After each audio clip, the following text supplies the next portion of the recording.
সুপ্রভাত। পাখি সব করে রব রাখি পোহালো, কাননে কুসুম কলি ফুটি সকল।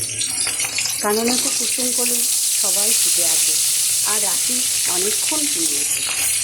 তখন পাখিরা সবাই কলরব করেছে।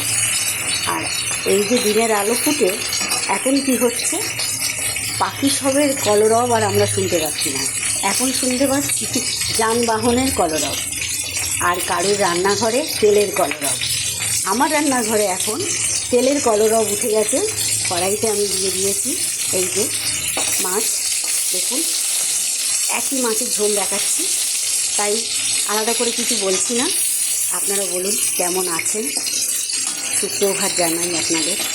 সুপ্রভাত তো আগে জানিয়েই দিয়েছি পাখির দ্বারায়।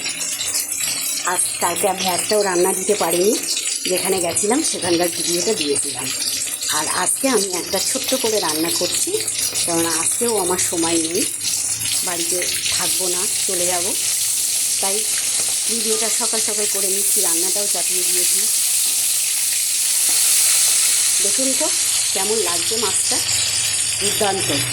এই মাছ ভাজা গরম গরম আলু ভাতে একটু পেঁয়াজ আর এই মাছ ভাজা তেল তুলে নিতে হবে আলুর সাথে, আর কিছুই লাগবে না। কিন্তু আমি পুরো ডিটেলস বলে দিলাম। আজকে তেলাপিয়া মাছ ভাজা আর তেলাপিয়া মাছ ভাজার তেল, সাথে কাঁচা লঙ্কা, একটু পেঁয়াজ কুচনো, আর থাকবে একটা আলু সিদ্ধ। কে দেখে সুপার। এটা খুব সুন্দর করে ভেজে নিয়েছি আমি। মাছগুলো যে এত ভালো, মানে বলে বোঝানো যাবে না, এত সুন্দর মাছগুলো।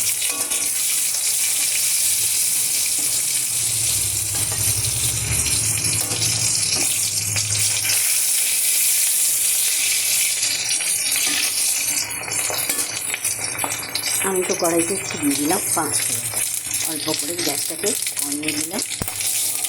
মাছটা তুলে নিলাম,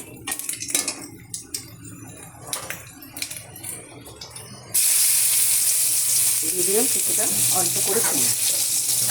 আর পেঁয়াজটা খুব সুন্দর করে আমি কুচিয়ে নিয়েছি। দেখছেন তরকারিতে কদিন ধরে ভীষণ ঝাল হয়ে যাচ্ছে, মানে আমি নিজেও খেতে পারছি না।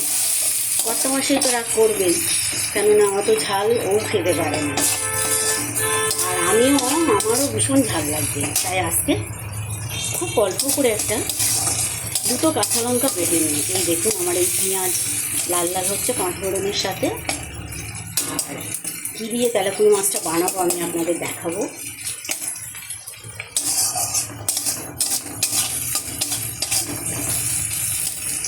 দেখুন কিছু কিছু তরকারি আছে একটু আদা দিতে হয়, কেন বলুন তো, যেমন ফুলকপি, মানকচু, ওল, যে চুকরি আলুর তরকারি,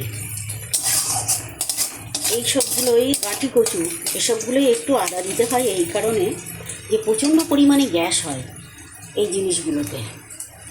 আমি কিন্তু দিয়ে দিচ্ছি কথা বলতে বলতে মিক্স করা। যেমন দিয়েছি এর মধ্যে আদা, আছে কাঁচা লঙ্কা দুটো, আর আছে সর্ষে, আর কিছুটা জিরে। আমি সুন্দর করে কড়াইতে দিয়ে কষে নিচ্ছি। এই কষিয়ে নিচ্ছি, দেখুন দিয়ে দিচ্ছি একটু হলুদ। বাবা আমি আজকে আর অন্য কোনো লঙ্কা দেবো না, কেন আজকে যদি তরকারি ছাড় হয় তাহলে আমার আর রক্ষা নেই। আর আমি লবণ দিয়ে সুন্দর করে সিদ্ধ করে নিয়েছি, আমি সুন্দর করে সিদ্ধ করে নিয়েছি ওল। এবারে আমি দারুণ করে কষিয়ে নেব। এটা কিন্তু এক ধরনের ওল রান্না, যেমন এর সাথে সর্ষে আছে, তেমনি আছে কাঁচা লঙ্কা আর একটু আদা না, যেরকম লাগবে সেরকমই দিয়েছি। তার সাথে দিয়েছি জিরে। এই 4 রকম মশলা একসাথে পেস্ট করলে তারপরে আপনি পেঁয়াজ, কাঁচা লঙ্কা, এই 5 ফোড়ন দিয়ে পেঁয়াজ দেবেন, পেঁয়াজটা লাল করে এই মশলাটা দেবেন, দিয়ে ভাজার পরে এটা একটা দারুণ স্মেল দেবে। মশলার এই সেন্টটা, এই যে গন্ধ, এত সুন্দর একটা গন্ধ বেরোবে, কোনো তরকারিতে আপনি যে তরকারিই করুন দারুণ দারুণ লাগবে। এই যে আমি দিয়েছি, দেখুন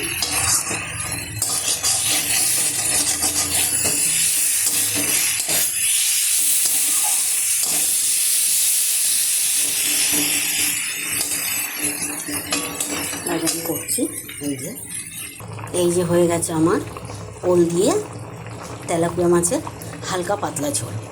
দারুণ খেতে, দারুণ খেতে। নামানোর সময় একটু শাহি গরম মশলা দিয়ে দেবেন। আমি কিন্তু আজকে মশলা ছাড়া বানাইনি, আমি কিন্তু আজকে সব মশলা দিয়েছি। কি কি মশলা দিলাম সেটাও দেখালাম। আর এই আমার হয়ে গেছে ওলের ঝোল। আমি আলু দিইনি, খালি তেল দিয়ে বানিয়েছি। আপনারা বন্ধু খেয়ে আমার সাথে একটু বলবেন প্লিজ কেমন হয়েছে। আমি আপনাদের হাসি মুখ দেখতে খুব ভালোবাসি।